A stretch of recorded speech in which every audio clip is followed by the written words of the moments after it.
Shalom, kembali lagi bersama kami di Wong LE, ada di LE, jadi berkat yang luar biasa bagi kehidupan kita, dimanapun kita berada. Hari ini kita akan memasuki bagian yang kedua dari kitab Ibrani, di mana kita belajar banyak tentang kitab ini yang sesuatu yang luar biasa. Apa yang harus kita terapkan dalam kehidupan kita ketika kita ada dalam kitab ini. Marilah kita menikmati sesuatu yang baru, karena kita akan belajar sesuatu tentang praktis dan nasihat yang dilakukan dari kitab Ibrani mengimpartasi setiap kehidupan kita. Nah, sebelum saya menyerahkan sumber kita, mari sama-sama kita. Bapak, kami bersyukur punya Tuhan yang ajaib. Terima kasih buat anugerah, terima kasih buat segalanya yang Tuhan kerjakan dalam kehidupan kami. Kami boleh menikmati anugerah yang terindah karena Tuhan bersama dalam kehidupan ini. Kami akan menyelesaikan kitab Ibrani. Biar kami boleh belajar dari kitab ini, apa yang harus kita terapkan, apa yang harus kita lakukan, sehingga kami boleh diberkati dan kami boleh mengalami sesuatu yang besar. Kami menyerahkan waktu selanjutnya ini kepada tangan-Mu Tuhan, biar Engkau berkarya dalam kehidupan kami, dan memimpin acara pada malam hari ini kepada tangan-Mu Tuhan. Ucap syukur dalam nama Yesus, haleluya. Amin. Amin. Amin. Amin. Waktu selanjutnya kami serahkan kepada hambanya, Pastor Junri Allah yang akan memimpin untuk kita memasuki kitab Ibrani nih. Silakan, Pak. Ya, terima kasih Pastor Sanfri. Shalom. Kita berjumpa kembali dan bertemu kembali dalam channel ini. Dan sebelum saya membahas selanjutan dari kitab Ibrani, saya ingin menghimbau kepada kita semua yang menikmati, menyaksikan, menonton tayangan ini untuk mensubscribe, memforward atau membagikan bagian ini kepada orang lain supaya orang lain juga mendapatkan berkat dari pembahasan ini. Dan juga dukung kami dalam doa. Dan juga jika ada persoalan hidup dan pergumulan, sudah bisa menghubungi kami di nomor telepon yang ada di akhir yang akan ditayangkan di sesi ini. Dan juga bisa email, bisa kontak, bisa menghubungi kami. Kami dengan senang hati bisa mendoakan Bapak Ibu Saudara dan memberikan dukungan kepada Bapak Ibu Saudara. Supaya kita saling menjadi berkat, saling berbagi berkat dengan siapapun kita temui, kita jumpai. Baik, Bapak Ibu Saudara sekalian, kita akan membahas bagian yang kedua atau part 2, bagian kedua dari kitab Ibrani. Nah, bagian pertama itu ada pada pasal 1 sampai pasal 9. Ini berisi pengajaran atau doktrin yang penting berkaitan dengan Kristus sebagai imam besar dan Kristus sebagai penggenapan nubuat perjanjian lama yang ada dan diurai secara lengkap dan detil pada pasal 1 sampai pasal 9 dari kitab Ibrani. Nah, bagian yang kedua berisi pengajaran-pengajaran praktis atau hal-hal yang bersifat praktis dalam kehidupan kita sehari-hari yang bisa kita terapkan, kita bisa lakukan di dalam praktek iman kita sebagai seorang percaya. Itu ada pada pasal 10 sampai pasal 13. Nah, pasal 10 sampai pasal 13 berisi konten atau hal-hal yang berkaitan dengan hal-hal praktis yang bisa kita lakukan sebagai sebuah penerapan. Dan biasa di dalam sebuah pengajaran itu berisi teori, lalu ada penerapannya atau relevansinya atau praktisnya, sehingga kita mengerti dengan lebih baik apa yang harus kita lakukan dalam pembahasan kitab Ibrani, khususnya pasal 10 sampai pasal 13. Nah, saya akan mengurai bagian ini secara lebih detail untuk menjelaskan garis besar pasal 10 sampai pasal 13 yang berkaitan dengan pengalaman-pengalaman praktis yang diminta untuk dilakukan oleh orang-orang Ibrani dari penulis, yaitu Paulus. Nah, bagian yang pertama ada pada Ibrani 10 ayat 19 sampai 21, itu berkaitan dengan hak istimewa untuk kita masuk kepada hadirat Tuhan. Ya, pada zaman dahulu dalam perjanjian lama, imam besar saja yang boleh masuk ke ruang Maha Kudus, ruang Maha Suci. 1 tahun 1 kali mereka mengorbankan anak domba dan melabur di 4 sisi dari tabut perjanjian di ruang Maha Kudus sebagai sebuah simbol pembasuhan dosa. Nah, hak istimewa itu juga diberikan kepada orang percaya ketika dia menerima Kristus sebagai Tuhan dan Juru Selamat. Hak istimewa untuk masuk dalam hadirat Allah sudah dibuka melalui pengorbanan dan keimamanan Yesus Kristus. Pada waktu kematian Kristus, bait Allah itu terbelah dari atas sampai ke bawah. Jadi kalau dari atas sampai ke bawah, itu berarti ada inisiatif dari Tuhan untuk mengoyakkan tabir bait suci yang membedakan antara ruang Maha Kudus dan ruang kudus, itu terbelah atau robek dari atas sampai ke bawah. Jadi bukan ditarik dari bawah, bukan. Dari atas itu terbelahnya sampai ke bawah. Sehingga membuka selubung antara ruang suci dan ruang Maha Suci, atau ruang kudus dengan ruang Maha Kudus. Nah, apa itu artinya? Itu artinya keimaman Kristus. Itu menjadi hak istimewa yang membuka jalan bagi orang percaya, orang Kristen untuk masuk ke ruang Maha Suci Tuhan. Nah, ini diadopsi atau digambarkan secara jelas dari lagu yang mungkin kita pernah nyanyikan, yang bunyinya begini. Ku masuk ruang Maha Kudus dengan darah anak domba. Ku masuk dengan hati tulus, menyembah yang maha kuasa. Nah, ini adalah penggenapan dalam kitab Ibrani. Ibrani pasal 10 ayat 19 sampai 21. Itu adalah hak istimewa yang diberikan oleh Allah kepada orang-orang percaya, orang-orang Kristen, orang-orang yang menerima Kristus sebagai Tuhan dan Juru Selamat untuk masuk ke ruang Maha Kudus. Kita bukan kelompok imam besar. Kita orang-orang Kristen, bahkan orang-orang yang non-Kristen, non-Yahudi, yang bukan Yahudi. Tapi kita menerima hak istimewa untuk masuk ke ruang Maha Suci Tuhan. Ini hal yang luar biasa. Kemudian pasal 10 ayat 22 dari kitab Ibrani mendekatkan penyembahan dengan keyakinan yang penuh yang telah dipersiapkan oleh Tuhan sehingga kita bisa masuk ke ruang Maha Kudus dengan keberanian, bukan lagi dengan ketakutan. Ini adalah sebuah pendekatan penyembahan. Kita bisa menyembah Tuhan di berbagai tempat, bukan lagi terpatok kepada satu tempat, misalnya di Yerusalem, atau di Gunung Gerizim, atau di Betel. Bukan di situ saja, tapi di semua tempat kita menyembah Tuhan dalam roh dan kebenaran. Di mobil, di rumah, di gereja, mungkin di jalan, sambil kita jalan, kita bisa menyembah Tuhan. Dalam hati kita, dalam pikiran kita, dalam seluruh keberadaan kita, kita bisa menyembah Tuhan. Karena dia adalah roh. Dan kita bisa menyembah Tuhan dalam roh dan kebenaran itu. Nah, pasal 10 ayat 23 sampai 25, kita diberi ketabahan dan kesetiaan untuk dapat melakukan ibadah-ibadah kita. Nah, ada ayat yang sangat terkenal dalam Ibrani 10 ayat 25, itu yang barangkali kita bisa baca, Ibrani 10 ayat 25, yang mengatakan kita nggak boleh meninggalkan persekutuan-persekutuan yang dibiasakan oleh beberapa orang. Bahkan kita harus lebih giat melakukannya menjelang hari Kristus. Nah, ini adalah sebuah perintah untuk tidak boleh meninggalkan ibadah-ibadah kita. Saya baca Ibrani 10 ayat 25, bunyinya begini.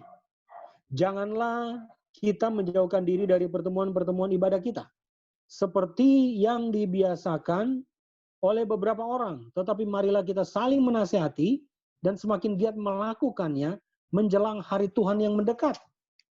Ini adalah sebuah ajakan untuk kita saling menguatkan dan setia dalam pertemuan-pertemuan ibadah kita.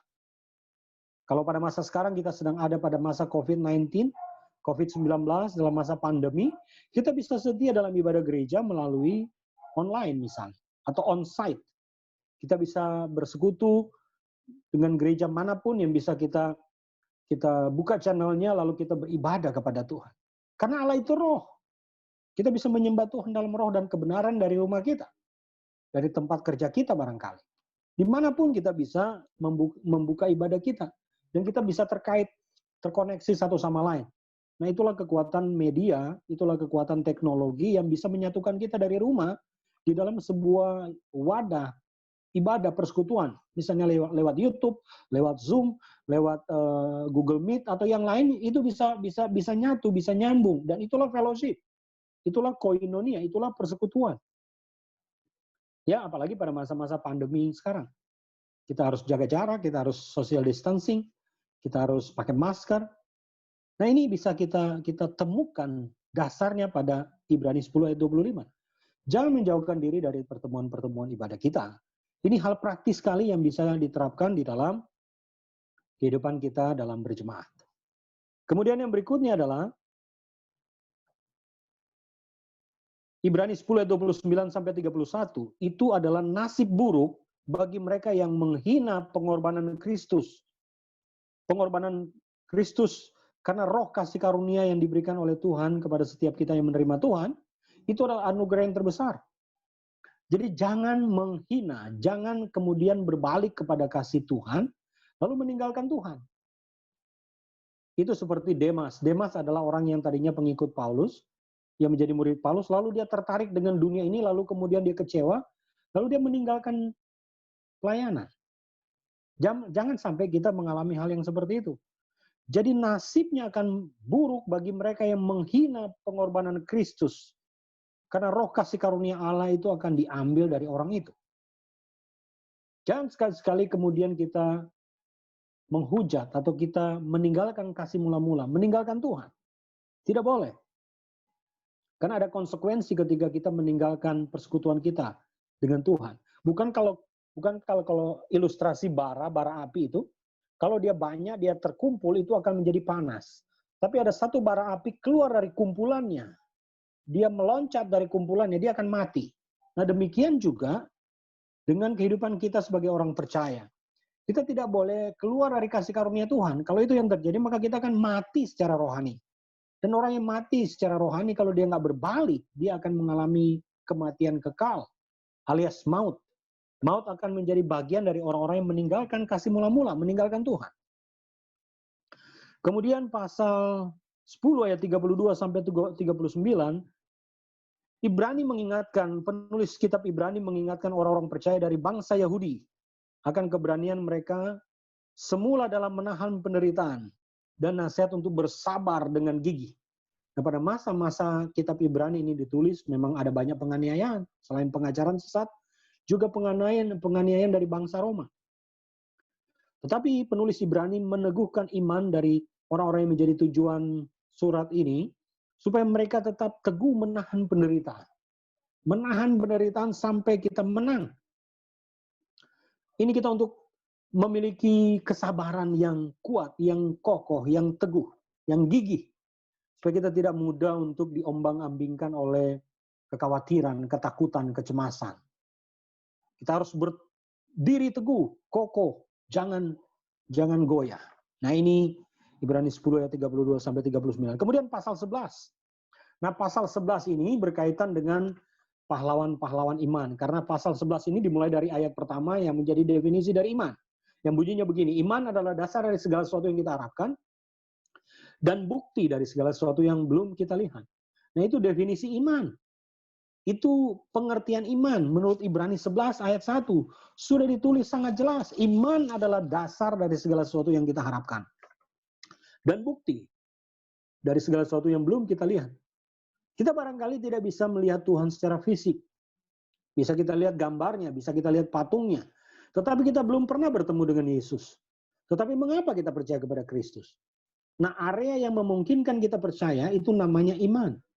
Atau keyakinan. Atau kepercayaan. Iman adalah dasar dari segala sesuatu yang kita harapkan. Kita kan berharap kita pergi ke surga, bertemu Tuhan. Itu dasarnya. Iman adalah dasar dari segala sesuatu yang kita harapkan dan bukti. Bukti itu evidence, kenyataan, fakta dari segala sesuatu yang belum kita lihat. Jadi janji firman Tuhan itu ya dan amin. Pasti tergenapi. Pasti berjalan sesuai dengan rencana Tuhan. Karena Allah tidak bisa menyangkali dirinya sendiri. Allah tidak bisa berbohong. Allah tidak bisa berdosa. Karena dia kudus. Dia adil, dia suci, dia mulia. Dia sangat kudus. Jadi dia akan menjalankan prinsip kekudusan, kebenaran, dan kemuliaannya itu juga keadilan secara bersama-sama. Nah, pasal 11 dari Ibrani ini menunjukkan pahlawan-pahlawan iman, baik pria maupun wanita. Itu pasal 11, itu banyak tokoh-tokoh yang kemudian disebut, misalnya Habel.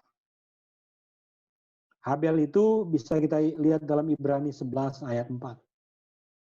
Yang kemudian dibunuh oleh Kain. Habel itu orang yang benar di mata Tuhan. Dia seorang penggembala, sementara Kain adalah peladang, petani. Lalu kemudian karena iri, Kain membunuh Habel, adiknya. Tapi darahnya, ketika darahnya tertumpah, itu masih bisa berseru kepada Tuhan. Itu sekalipun dia sudah mati, darahnya itu bisa berseru kepada Tuhan. Nah, ini menjadi salah satu dasar juga mengapa orang-orang Yahudi tidak boleh memakan darah. Karena bagi orang Yahudi, darah adalah sebuah kehidupan. Itu konsepnya. Kemudian Henok. Henok yang tidak mengalami kematian, dia diangkat ke sorga. Karena menjaga kekudusan hidupnya. Henok itu tidak mengalami kematian. Ada dua tokoh di dalam Alkitab yang tidak mengalami kematian. Yang pertama adalah Henok dalam kitab Kejadian. Yang kedua adalah Nabi Elia. Dua manusia ini tidak pernah mengalami kematian. Mereka langsung diangkat ke sorga. Menyambut Tuhan di angkasa. Elia diangkat dengan roda dan kuda berapi, dengan kereta berapi, masuk ke sorga. Dan tidak mengalami kematian. Kemudian Nuh. Nuh yang diselamatkan oleh Tuhan di tengah-tengah masyarakat yang degil, yang bebal, yang menolak Tuhan. Kemudian contoh lain lagi dalam Ibrani 11 itu ayat 8-19, Abraham dan Sarah. Sarah yang sudah mati haid, Abraham yang sudah tua. Tapi Tuhan memberikan janji untuk menerima anak. Maka Tuhan memberikan Ishak sebagai anak perjanjian dari Abraham. Nah, ini ditulis secara lengkap dari Ibrani pasal 11. Kemudian Ishak, Yakub, Yusuf. Abraham, Ishak, Yakub, Yusuf adalah para bapa leluhur Israel. Mereka kemudian yang membentuk suku-suku Israel. 12 anak Yakub menjadi 12 suku bangsa Israel. Kemudian ada kisah mengenai Musa. Nabi Musa dikisahkan pada Ibrani 11 ayat 20-22. Ditulis tokoh-tokoh iman. Kemudian Yosua dan bangsa Israel itu juga ditulis oleh penulis kitab Ibrani dalam Ibrani pasal 10 ayat pasal 11 ayat 30. Kemudian Rahab orang yang kafir, orang Yeriko yang menyembunyikan dua pengintai dari bangsa Israel. Rahab yang tadinya bukan orang Israel kemudian dihitung sebagai orang yang dibenarkan oleh Tuhan, padahal dia pelacur. Padahal dia orang yang nggak beres. Nah, ini adalah tokoh-tokoh iman yang ditulis secara lengkap dalam Ibrani pasal 11. Menarik dan sangat luar biasa. Kemudian pasal 12. Ini berkaitan dengan olahragawan rohani perlombaan Kristen. Kita ini seperti berlomba. Berlomba menuju kepada kemuliaan Tuhan dalam kekekalan. Menuju kepada sorga. Nah, sebagai seorang pelari, sebagai seorang olahragawan, kita harus tahu bagaimana cara berlari. Kita harus menyelesaikan finish sampai tuntas. Tidak boleh berhenti di tengah jalan. Tidak boleh stop. Tapi kita tetap terus sampai pada garis akhir, sampai kepada finish. Paulus juga pernah mengatakan dalam surat yang lain, dia berkata bahwa aku seperti berlari, aku seperti olahragawan, seperti petinju yang tidak sembarang memukul. Ada sasarannya. Aku berlari-lari menuju kepada hal yang ada di depan untuk menerima mahkota kemuliaan. Kemudian orang yang kemudian berlari atau berlomba sebagai olahragawan, itu matanya terarah kepada tujuannya. Mengingat kemenangan Tuhan. Semua kita harus punya mata menuju kepada kehidupan yang kekal. Jangan melihat dunia ini. Kalau dunia ini kita lihat penuh dengan penderitaan, penuh dengan COVID-19, penuh dengan kesengsaraan, penuh dengan peluh, kerja keras, banting tulang, kesakitan. Banyak yang terjadi, penderitaan, kemiskinan, kebodohan, gempa, ya, wabah penyakit, perang, perbudakan, banyak pencurian, perampokan, kerusuhan, itu banyak yang terjadi. Tapi itu tidak menggoyahkan fokus kita untuk tetap tertuju mata kita kepada kemenangan kekal bersama dengan Tuhan. Jadi kita perlu kuat, tidak boleh lemah, tidak boleh lelah. Ibrani 12 ayat 2 dan 3 berkata, kita harus tetap terus teguh. Tidak boleh lemah, tidak boleh lelah, tetapi ada kekuatan yang baru yang Tuhan berikan hari demi hari. Kesukaran itu bisa terjadi, tetapi Sebagai seorang atlet, sebagai seorang olahragawan, kita harus bersiap. Pelari harus latihan. Pemain sepak bola harus latihan terus supaya bisa mencetak gol. Pelari itu harus latihan supaya dia tahan. Misalnya kalau dia lari maraton 42 km, dia harus tahan. Kalau dia lari sprint 100 meter, dia harus menggunakan seluruh kecepatannya untuk sampai garis finish yang pertama sebagai pemenang. Ada Usain Bolt, itu pelari nomor 1 di dunia yang bisa kurang dari 10 menit, kurang dari 10 detik dia berlari 100 meter. Itu Usain Bolt, itu luar biasa. Tentunya dia melatih diri. Dan kita terus maju, tegar sampai kepada finish, sampai kepada tuntas. Itu Ibrani 12 ayat 12 sampai 13. Kemudian nasihat-nasihat praktis lain dari kitab Ibrani adalah nasihat mengenai suka berdamai.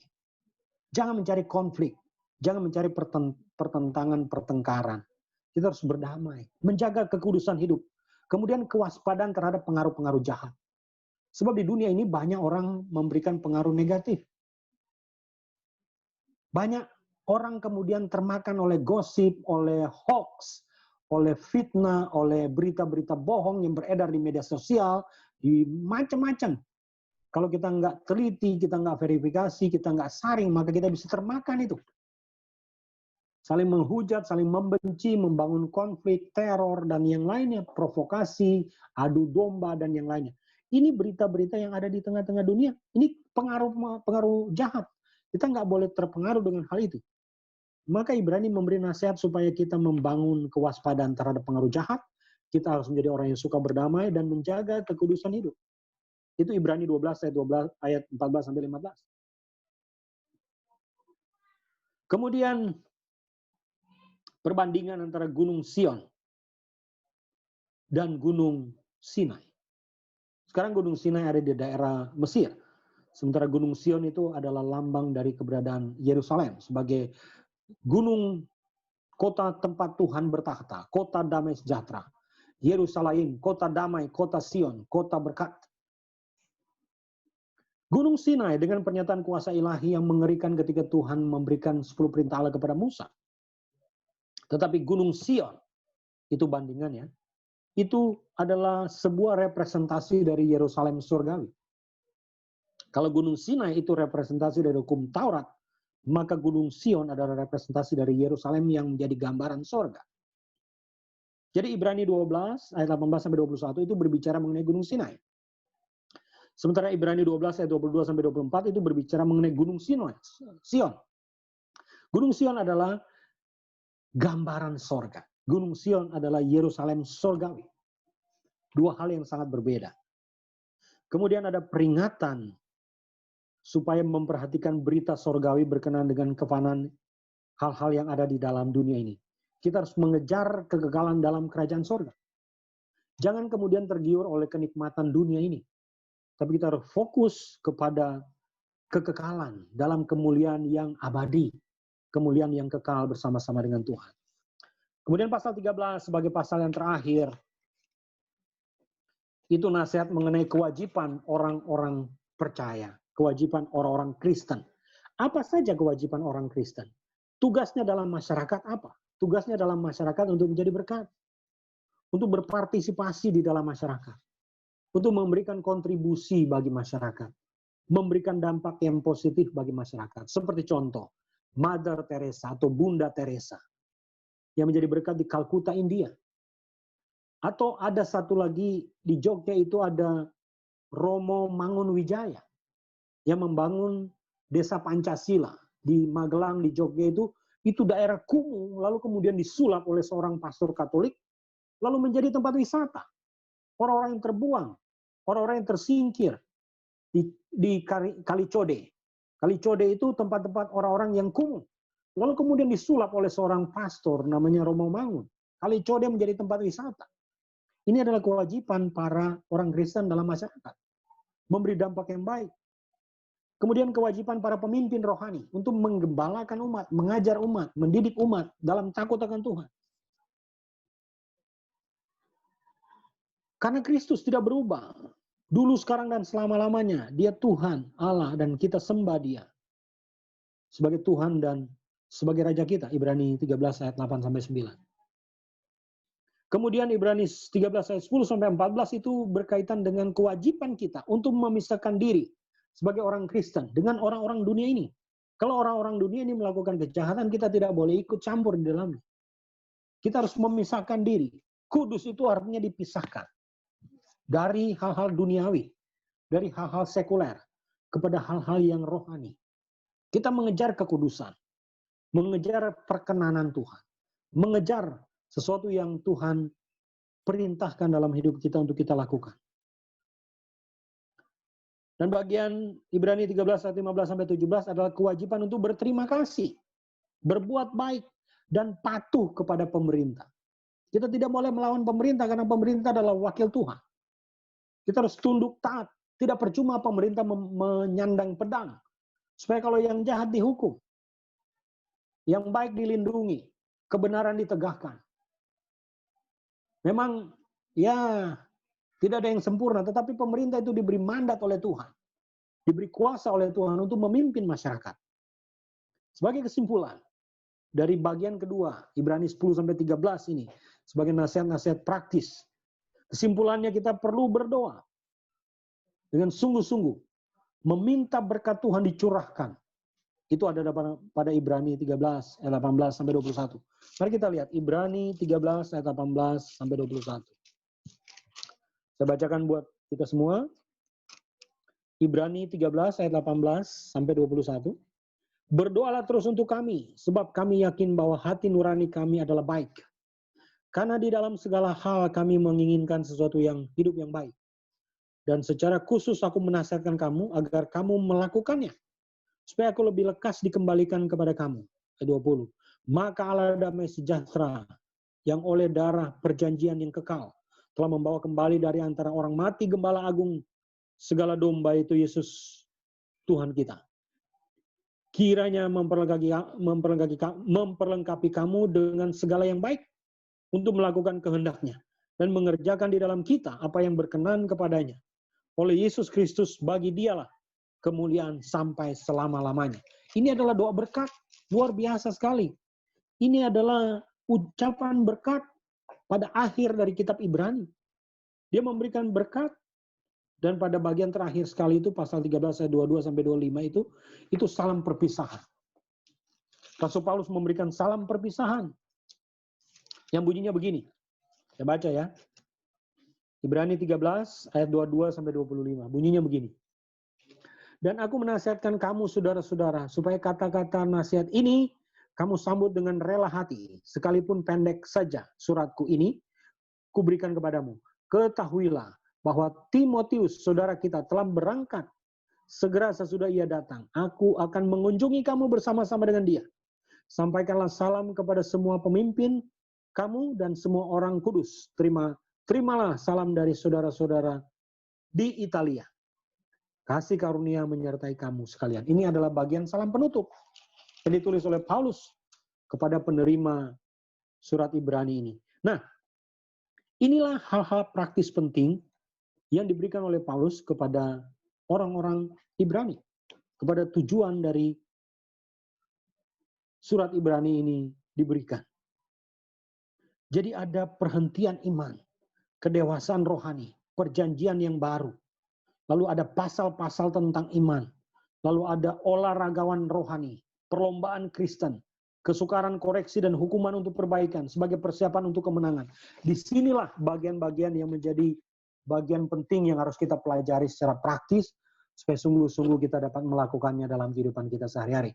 Saya percaya bagian kitab Ibrani ini ketika kita membaca secara lebih detail, ayat per ayat, dan kita uraikan, ini akan menjadi hal yang menarik bagi kita. Kita akan lebih kuat memahami mengenai keimamatan dari Kristus. Dan itu akan membuat kita kemenangan, akan memberikan kepada kita kemenangan demi kemenangan dalam hidup kita. Dan itu menjadi bagian kita, mulai dari sekarang ini, bahkan sampai selama-lamanya. Tuhan memberkati kita. Shalom. Shalom, terima kasih buat kesempatan yang ada. Kami boleh belajar banyak tentang nasihat-nasihat praktis dari kitab Ibrani yang boleh kita terapkan dalam kehidupan kita untuk kita terus maju, kita punya iman yang kuat, dan sebagainya.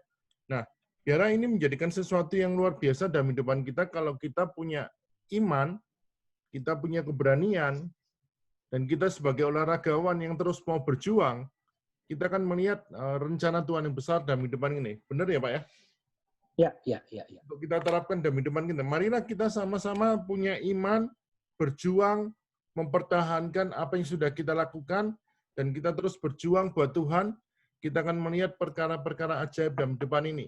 Nah, sebelum kita menutup hal yang luar biasa, teruslah kita akan terus berjuang dalam membahas kitab-kitab ini untuk kita melihat pekerjaan Tuhan yang besar dalam kehidupan kita. Yang belum kita lihat, tapi someday kita akan melihat rencana Tuhan yang besar dalam kehidupan ini. Yang dimana akan kita dapatkan mahkota surgawi yang akan kita berikan dalam kehidupan kita, dan kita akan lakukan dalam kehidupan kita, dan kita akan terus berjuang melihat pekerjaan Tuhan yang besar. Makanya kita butuh Bapak Ibu untuk subscribe, like, dan komen dari channel ini, bahkan bagikan ke orang-orang yang lain untuk terus kita mempertahankan ini, karena ini sebuah pelayanan yang akan kita lakukan dalam kehidupan kita untuk kemuliaan Tuhan. Bukan untuk kita, bukan untuk orang-orang yang ada di sekeliling kita, tapi hanya untuk kemuliaan Tuhan. Karena melalui hal ini kita boleh belajar bahwa sekarang ini semuanya akan serba online. Makanya kita akan berusaha memberikan yang terbaik. Kami butuh masukan, kami butuh ini. Jika Bapak Ibu ingin butuh dalam doa, silakan hubungin kami di bawah ini untuk kami bisa melihat apa yang harus kami lakukan buat ini semuanya. Gitu ya Pak ya? Ya. Rencana kita seperti itu, dan teruslah kita dukung kita dalam doa untuk kita bisa melihat rencana Tuhan yang besar dalam kehidupan kita, dan kita bisa membagikan semuanya. Amin. Ada tambahan lagi, Pak? Ya, cukup. Mari sama-sama kita berdoa untuk tutup acara malam hari ini, untuk kita bisa membagikan semuanya. Bapak, kami bersyukur, terima kasih buat anugerah-Mu, terima kasih buat kasih setiamu yang besar dalam kehidupan kami.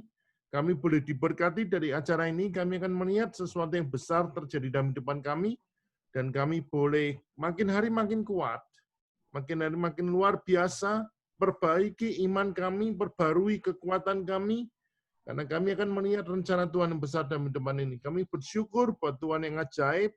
Terima kasih buat segalanya. Dalam nama Yesus, haleluya. Amin. Amin. Terima kasih Pak Juri buat waktunya. Sama-sama, Tuhan berkati. Berkati, shalom. Shalom.